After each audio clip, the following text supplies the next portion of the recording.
Viewers কেমন আছেন? আজকে আলোচনা করব ধনী হওয়ার ছোট দোয়া অ্যাপ নিয়ে। তো এই অ্যাপের মাধ্যমে আপনি ধনী হওয়ার জন্য যে সকল ছোট ছোট দোয়া রয়েছে সেগুলো আপনি এখানে পেয়ে যাবেন। তো এই অ্যাপটি যখন আপনি ইনস্টল করার পর ওপেন করবেন তখন এরকম একটি ইন্টারফেস পাবেন।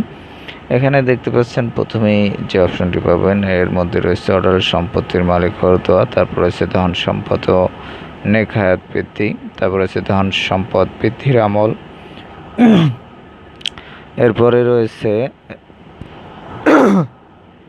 রিজিক বৃদ্ধির আমল 14টি, তারপর রয়েছে রিজিক বৃদ্ধির আমল, তারপর সম্পদ লাভের দোয়া, যে দোয়া আল্লাহ সন্তুষ্ট হন, নবী সাল্লাল্লাহু আলাইহি ওয়াসাল্লামের প্রিয় একটি দোয়া, 20 লক্ষ নেকির দোয়া, বাজারে প্রবেশের দোয়া, যানবাহনের দোয়া, স্ত্রী সহবাসের দোয়া, ঘুমানোর দোয়া, ঘুম থেকে ওঠার দোয়া, নতুন কাপড়